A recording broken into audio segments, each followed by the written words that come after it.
Muy buenos días, distinguidos estudiantes, queridos profesores, colegas de nuestra Facultad de Humanidades. Quiero agradecer especialmente al maestro Eulogio Silverio por mantener siempre activa esta actividad desde hace muchos años de diálogo constante con temas que comúnmente no están incluidos en la currícula de nuestra universidad. También a William Mejía Charas por la coordinación, la invitación, Faustino Medina y Eulogio Javier. Así es que yo quiero, antes de empezar, que le demos un fuerte aplauso a todas esas personalidades que nos han invitado a conversar sobre la infidelidad en la literatura dominicana. Valga decir que nuestra conversación se circunscribe a la antología, a los cuentos seleccionados por el maestro a mi izquierda, Eulogio Javier, quien ha hecho una selección importante de cuentos que nos permiten estudiarlos a partir de una categoría conceptual y social, si se quiere. Según mi opinión, para poder comprender un texto de un cuento de esta dimensión, hay que hacerlo desde una perspectiva interdisciplinar, porque hay un componente psicológico, amén del lenguaje literario, que es lo primero que se busca en una obra literaria de esta naturaleza. Y en sentido general, después de haber leído más de la mitad de los cuentos que tenemos aquí, podemos decir que la infidelidad en la mayoría de los cuentos no constituye una superestructura de desarrollo de todos, con honrosas excepciones. Algunas se dan como un elemento que contribuye al desenlace, o como un elemento que sucede casi paralelo. Sin embargo, otros inicia con una acción que genera y desemboca en infidelidad. Eso es algo que pueden compartir de una u otra forma, como un terreno común. La infidelidad en los cuentos que hemos seleccionado ocurre por ausencia de uno de los dos. Hay tipos de infidelidades que ocurren en estos cuentos, como el caso de Mélida García, que es en la mente. Ella tiene relaciones sexuales con su esposo y ella se imagina que es el vecino que está encima de ella. Es el vecino que le acaricia la cara, que le pasa la lengua, que le hace todo. Su esposo es monótono en la cama y todo. Es un lenguaje, por tanto, hiperrealista. Es un lenguaje telúrico. Es un lenguaje que en algunas ocasiones, al ser tan directo, adolece de grandes metáforas de la infidelidad como tal. Sin embargo, en la Condesita del Castañar, por ejemplo, de Fabio Fiallo, aquí se ampara, como toda obra literaria, en situaciones sociológicas, socioculturales, que se supone representa la vida real. Pero ¿qué sucede? Que en la infidelidad, ¿cómo sabemos que en realidad ocurre una infidelidad como tal? Cuando, por supuesto, en muchos de los barrios y sectores en los que nosotros nos vivimos, se dice que hay infidelidad, que hay un hombre que está siendo infiel o que hay una mujer que está siendo infiel, solo por el rumor, pero ¿cuántos pueden atestiguar de manera fehaciente que ha sido infiel? Por tanto, lo que se representa en estos cuentos que nosotros hemos leído con un ojo crítico es lo que se supone que es una infidelidad como tal, salvo en caso en el que es asesinada una de las partes porque se encuentran en el acto y como tal. Pero cuando la infidelidad sucede en la mente o cuando sucede de manera virtual, cuando es una de las parejas que conversa a través de las redes sociales y se envía video, fotografía y entre otras, esta también es un tipo de infidelidad que por supuesto no está retratada en estos cuentos por el año en que fueron seleccionados, y quizás si hacemos un sondeo actual podemos encontrar cuentos que contienen esta superestructura esquemática, semántica, este cronotipo, si así pudiera decirse, de la infidelidad, para luego, por supuesto, ampliar la antología. Entonces, en La Condesita del Castañal, sucede que es una muchacha llamada, una doncella nueva, que llega a una casa, y entonces la dueña de la casa, la ama, hay un muchacho que aparentemente es como jardinero o algo así, y que parece sonso, se ve amanerado, se ve flojo, no parece que sea un peligro que atente. Sin embargo, la mujer se enamoró del muchacho porque empezó a ver algunos dotes físicos en él, como que no era tan feo. Y todo lo que acontece ocurre a la misma hora en ausencia del esposo. La condesita sufre esa infidelidad cuando ella se tranca con él, porque ella la saca, ella limpia la casa, le dice sal de aquí, la saca de la habitación para tener relaciones sexuales con el muchacho, con el criado. Y entonces ella está supuestamente de que pendiente, pero ella está brechando, está mirando, ella sufre todo eso, dice, pero si mi pobre jefe lo supiera, y así por el estilo.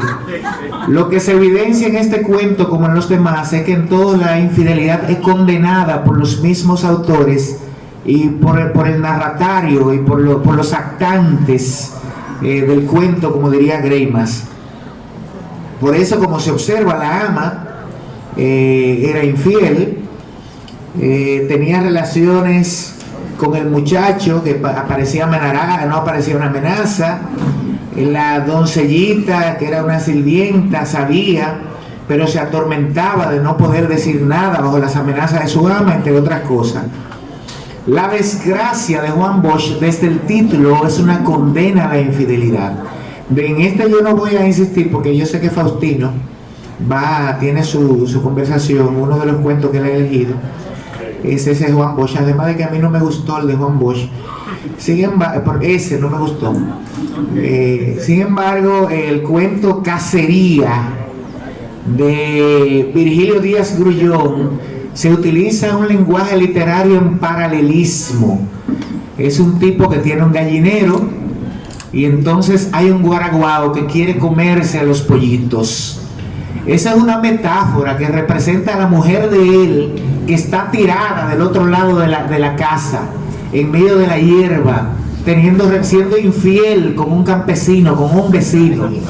Entonces, cuando él le dispara al guaraguao, el guaraguao, aparentemente él hirió al guaraguao, pero parece que no, hizo creer que se iba a caer y luego vuelve. Eso sucede porque la señora dice, ay, mira, es Manuel, está disparando, corre. Y el hombre se queda enganchado en la empalizada y parece que lo mata porque le dan tiro de verdad. De manera que también hay condena. Por tanto, esos cuentos, aunque como el lenguaje literario tiene un fin estético, recrear, suscitar placer estético, hay una denuncia soterrada contra lo que se pudiera considerar en el subconsciente del escritor o en la misma sociedad en la que se enmarca como un antivalor, como un hecho condenable. Bien, entonces, otro cuento de lo que aparece en esta antología corresponde a la escritora Ligia Minaya, fallecida hace poco. El discreto instante de una aventura. Contiene las características que son propias de ella, un lenguaje muy hiperrealista, muy directo, carente de metáfora. Yo diría que no le deja nada a la imaginación. Se parece a la novela Cuando me asalta el recuerdo de ti. Es una novela cuasi pornográfica porque tiene un lenguaje demasiado transparente.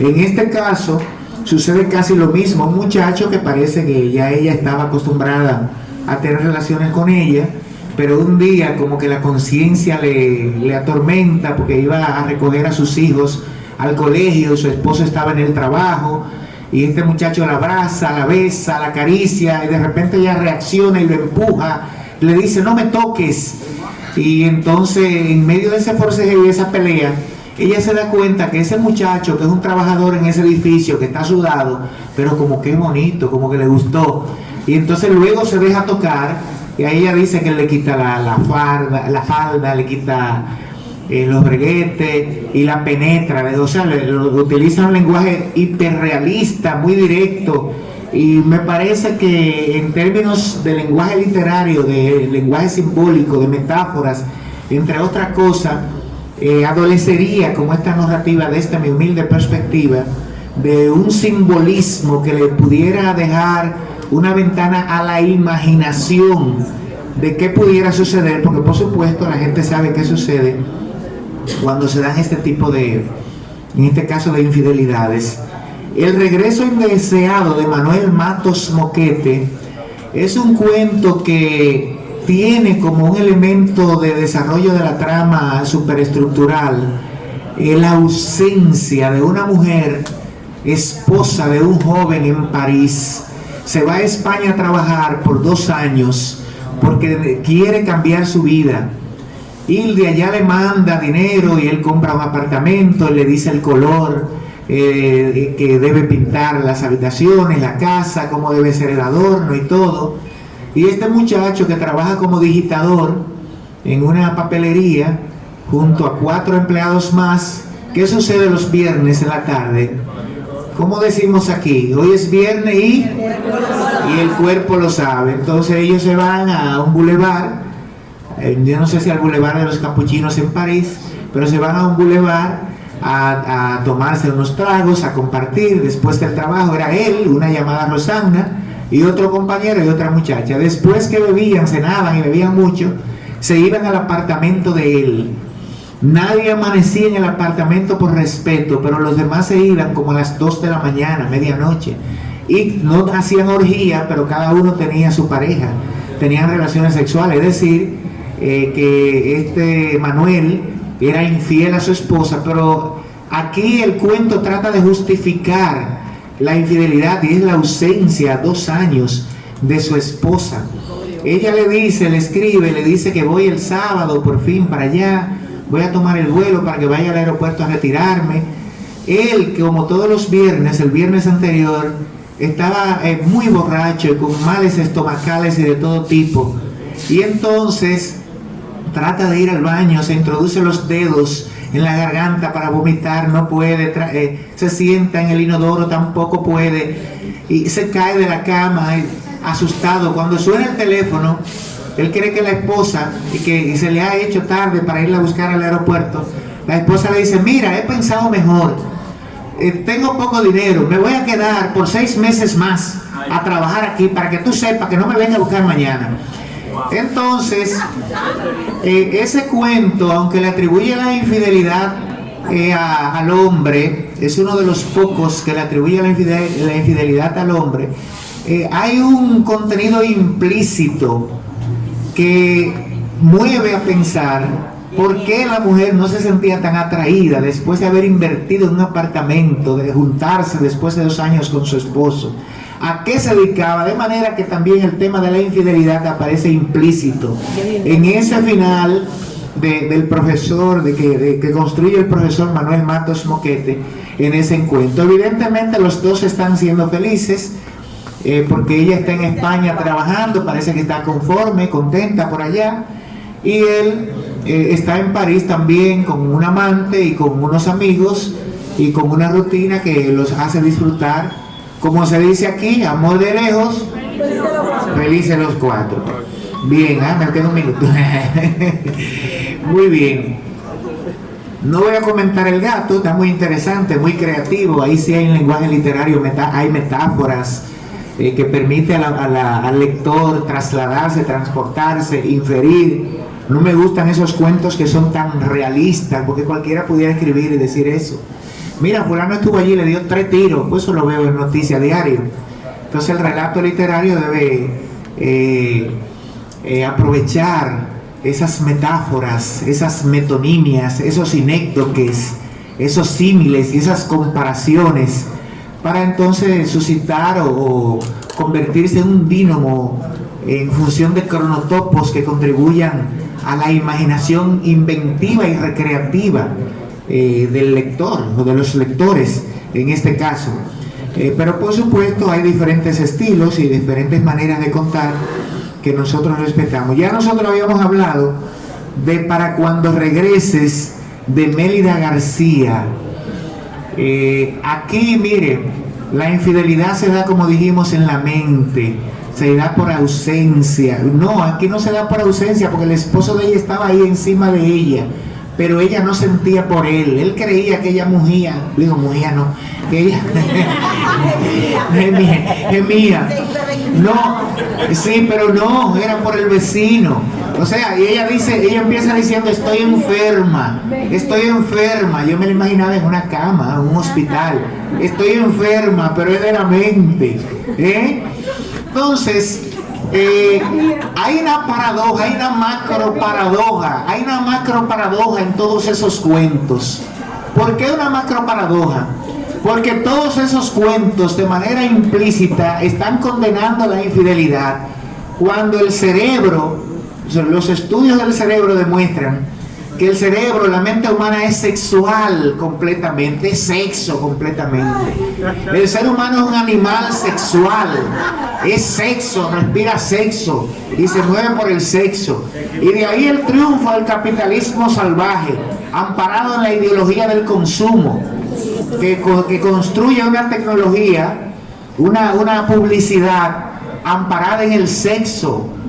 Ya no solo en la imagen de la mujer, sino también del hombre. Entonces, se construye esa paradoja porque los cuentos condenan la infidelidad, porque la sociedad así la reprime y la condena. Los cuentos de manera implícita la condenan y emiten que es un antivalor. Sin embargo, el cerebro como tal, a la vez los cuentos revelan lo que sucede con el cerebro. Eso sucede en los cuentos de William Mejía, que yo creía que era William Mejía Chalas, en esas dos narraciones. Lo que sucede en los campos cuando un profesor llega, yo que soy campesino y que me nombraron un campo, digo, no me ha pasado nada de eso, pero sucede que la gente se enamora por ahí, más en una escuela que todos eran más viejos que el profesor o de la misma edad que el profesor, porque en los campos nos nombran de 18 años y de 20 años, o nos nombraban antes, cuando nos graduamos de la otrora escuela normal, que era donde nosotros nos formábamos como profesores. Y entonces, ¿qué sucede? Que las campesinas, las mismas alumnas que tienen la misma edad, se enamoran. Y a veces, si el profesor no es muy maduro, puede cometer errores. Entonces, fíjese cómo... Tú sabes que en la clase no se suicidan. Entonces... porque no tiene título, creía que era de William, pero sí tiene coincidencia también con lo que sucede con William. En el de William Mejía, en el primero, se observa cómo la mujer se enamora de un profesor nuevo, pero ella está casada y ella trata de reprimir esos pensamientos y de hecho lo logra. Sin embargo, al descubrir que su esposa está en una cabaña con una muchacha, entonces ella va corriendo, aún estando embarazada, y se le mete a la habitación al profesor y le dice, hey, aquí estoy yo, se le desnuda y tiene relaciones sexuales. O sea, le es infiel como una venganza. Yo les animo a leer estos cuentos.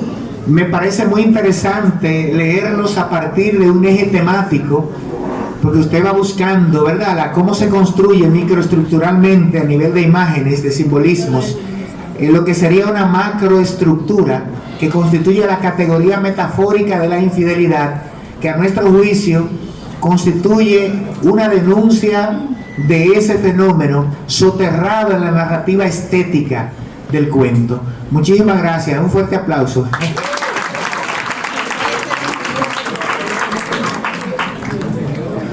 Bueno,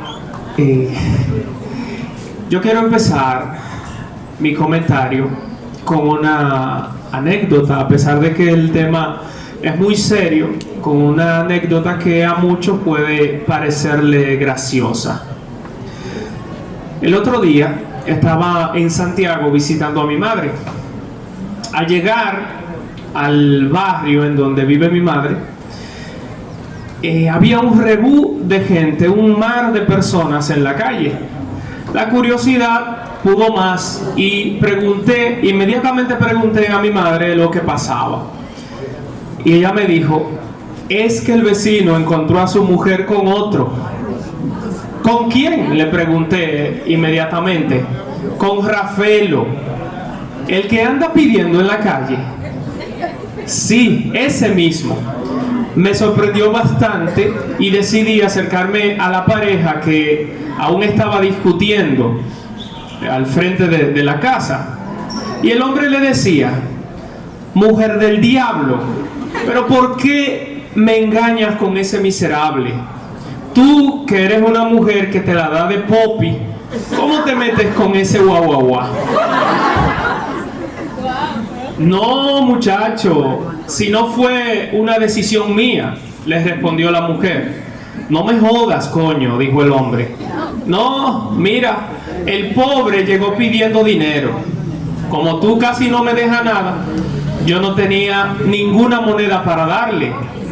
Luego me pidió comida, pero ya yo había botado el concón de la 12. Entonces el hombre me dijo: por favor, señora, deme algo, por favor, deme aunque sea lo que su marido ya no usa.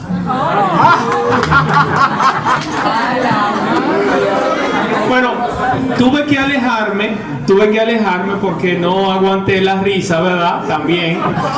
Y bueno, vamos a ponernos un poquito más serios y vamos a comenzar con el tema. La infidelidad, como bien mencionó el profesor Eulogio Javier, es un tema recurrente en la literatura, sobre todo la infidelidad femenina. Basta leer clásicos como La letra escarlata de 1850 de Nathanael Hawthorne, Madame Bovary de Gustave Flaubert 1856, Ana Karenina de León Tolstoy 1877, La señora Dalloway 1925 de Virginia Woolf, y también El amante de Lady Chatterley 1928 de D.H. Lawrence. Y por supuesto no se pueden quedar los textos de escritores dominicanos, sobre todo los cuentos que nos presenta el profesor Eulogio Javier en la antología Cuerno de Oro.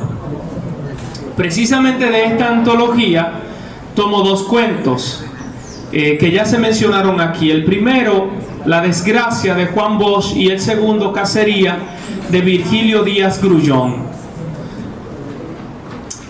Este cuento, el de Juan Bosch, relata el episodio donde Manuel, este último cuento, el de Cacería, de Virgilio Grullón, relata el episodio donde Manuel, un campesino que cría gallinas, intenta cazar a un pájaro, a un guaraguao, que le está robando las gallinas. En estas persecuciones descubre a su esposa, quien lo estaba engañando. El cuento termina cuando Manuel le dispara al hombre que se acostaba con su mujer, y el autor cierra la narración con un grito de satisfacción del cazador, que es el protagonista de la historia. Ya decía yo que la próxima vez te tumbaba. La infidelidad de la mujer se verifica casi al final de la obra. Todo el relato se centra en la actitud vigilante de Manuel y en su agonía por no poder matar o capturar al ladrón, que, como mencionó Gerardo, el autor construye en esta obra un interesante paralelismo entre las gallinas y la esposa. Ambas se presentan como propiedades del hombre. O sea, esas son mis gallinas, nadie me la puede robar. Esa es mi esposa, nadie me la puede robar, ni tampoco coger en este caso. Objetos.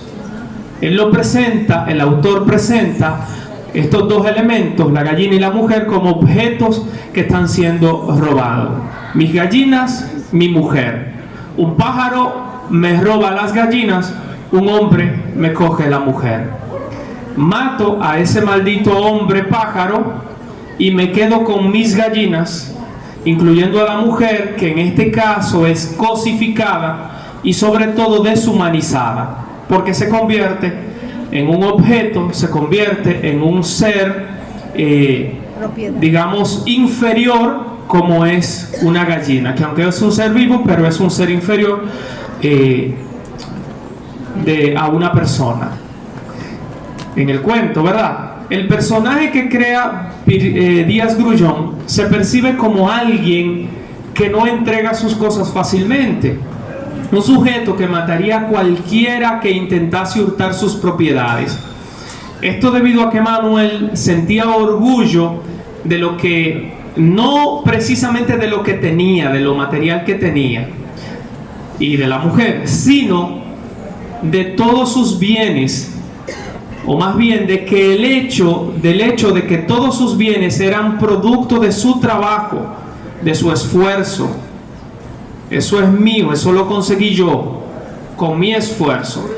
Eso se percibe en un fragmento del cuento, en donde el autor relata, o más bien describe, no era mucha tierra, apenas 8 tareas con cultivos de plátanos en un extremo, hortalizas en el otro, frijoles en el centro, y esparcidos a lo largo del jardín que rodeaba por completo la casa, una ceiba, 2 algarrobos y 4 mangos. No era mucha tierra, pero cada metro cultivado dentro de la triple hilera de alambre de púas que circundaba la heredad era obra de su solo esfuerzo. Entonces, su mujer también, y tener a su mujer ahí, era obra de su esfuerzo. Como se ve, el autor presenta un personaje que no se ve afectado, realmente el protagonista no se ve afectado por los actos infieles de su mujer. No muestra ningún tipo de dolor por el descubrimiento, sino más bien orgullo de haber casado a quien les robaba sus cosas. En el cuento de Juan Bosch, La desgracia, se relata la historia de un anciano que descubre a su hija siéndole infiel a su esposo. El padre se siente traicionado y le echa para siempre de la casa, echa a la mujer de la casa donde vive con su marido y sus hijos. La casa de la mujer. El anciano la echa de su casa. Ni siquiera permite que ésta se despida de sus hijos, como si no fueran de ella, ¿verdad? Como si fueran prestados. Cuando una vecina ve llegar al viejo con sus nietos a la casa de este, pregunta por la madre, y el anciano le responde: se murió Inés ayer. El anciano la mató, no físicamente, la mató. En este relato, el problema en realidad no es la infidelidad de la mujer, sino la batería de valores que conforman la moral del viejo Nicasio. Para él era inaceptable que una hija de su difunta esposa hiciera eso. Una mujer que vivió solo para él, su esposa. En esta parte se verifica la proyección que hizo Nicasio de su esposa en su hija.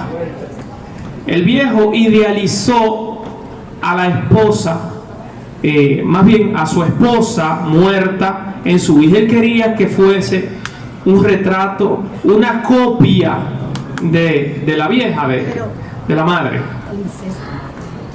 Es un incesto. Un incesto. Pero, bueno, la profe que es de psicología, ¿verdad? Sí podría... ¿cabe sustituyó? Sí, exacto, la sustituye. Bueno, regularmente las mujeres en la literatura de Juan Bosch son muy fieles a sus esposos, regularmente. Mujeres que son capaces de morir de hambre y dejar morir de hambre a sus hijos antes de morder la manzana del pecado. Por ejemplo, en un bohío, ¿verdad? También en la mujer es una esposa muy fiel realmente. Sin embargo, en este relato es lo contrario, la mujer se ve como infiel, como una traidora. En este relato, además, se retrata la disminución de la mujer y las conductas machistas que imperaban en esa época. No solamente en este de Juan Bosch, sino también en el anterior, en el de Virgil Díaz Grullón, La cacería, en la cual la mujer debía estar en su casa cuidando a los hijos y esperando, paciente como Penélope, ¿verdad?, la llegada del esposo para darle de comer, para lavar, para planchar su ropa y estar dispuesta para las labores sexuales cuando el esposo así lo decida. El autor dibuja mujeres que actúan como niños a pesar de ser mayores de edad. En este caso, sobre todo en el cuento de Juan Bosch. Fíjense en el miedo que sentía la hija de Nicasio al ser cachada con otro hombre por su padre. Repite lo que tú dijiste anterior, que quiero que mis alumnos lo escuchen bien. Ok, bueno, Él dijo que los adultos se comportan. Bueno, la idea es que en el cuento de Juan Bosch, sobre todo, se dibuja a la mujer en la desgracia como a un niño, que actúa como a un niño, a pesar de ser mayor de edad y de estar casada. Y eso se verifica en el miedo que ella sentía cuando el papá la encontró con otro hombre. Fíjense en esta secuencia de diálogos que están en el cuento. Perra, en el catre de tu marido, perra, le dice el viejo Nicasio al verla por la ventana a la mujer con el otro hombre. El padre, ante el acto inmoral de la hija, tiene mayor derecho que esta, en la que se supone que es su casa y la de su esposo. No llore, sinvergüenza, gritó el viejo. Si la veo llorar, la mato. Porque, ¿verdad?, es una cosa que el viejo puede hacer con ella lo que quiera. Yo no estoy haciendo una apología, ¿verdad?, de la infidelidad ni nada de eso, sino que estoy observando sobre todo el machismo y la figura de la mujer en este texto y en el anterior. Váyase de su casa, váyase antes que la mate. No quiero verla otra vez. No vuelva a ponerse ante mi vista. Váyase, decía Nicasio. Pegada a la pared, ella iba moviéndose lentamente en dirección a la puerta. Miraba siempre al padre. Le miraba con expresión de miedo. Taita, perdón, Taita, musitaba. La mujer solo necesitaba precisamente el perdón del padre para quedarse. Pero este era un hombre que no permitiría que su apellido se manchara con una hija infiel. Por eso la mató, no físicamente, sino moral y psicológicamente. Ambos autores trabajan la infidelidad femenina. Ambos relatan situaciones acaecidas en épocas y localidades donde la mujer no tenía ningún derecho a casi nada, contrario a lo que sucede en los clásicos citados más arriba. Las mujeres de estos clásicos, en su mayoría, pertenecen a la alta sociedad, caracterizadas por su belleza, cultura y refinamiento. En fin, la figura de la mujer en estos cuentos y en la literatura dominicana se ve disminuida. Muchas gracias.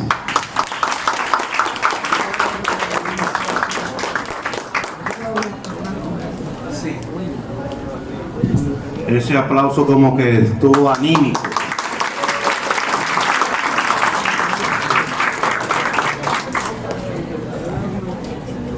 Sí, Eulogio Javier quiere unas recomendaciones finales. Bien, como yo le decía al principio, muchas veces la gente piensa que la literatura es como algo, qué sé yo, moralista, para educar, y más bien es más bien un acto estético. Sí, pero como que estético, Exacto. ya. Pero profundo, ¿no? Entonces, como son estudiantes, los que están aquí, la mayoría, ¿verdad? Yo les recomendaría, si quieren entender un poquito todo esto, porque uno ve la infidelidad, ¿verdad?, como algo, como un pecado, como decía Faustino. Sin embargo, yo les recomendaría algunos títulos que le podrían dar algún poquito de luz sobre todo esto. Por ejemplo, yo recuerdo que yo puse a leer a mis estudiantes de literatura El segundo sexo, de Simone de Beauvoir, un libro que se publica en 1947. Y la tesis fundamental que ella maneja es que la mujer es reducida a un sexo. El hombre es un ser integral, pero la mujer se reduce a un sexo. Cuando yo comencé a leer, a investigar para hacer la antología, uno de los libros que más me marcó, tratando de explicar las razones por qué soy infiel, es un libro de Juan José Millás, es un libro de cuentos que se llama como Infieles Incorregibles. Y entonces en ese libro él como que categoriza las posibilidades.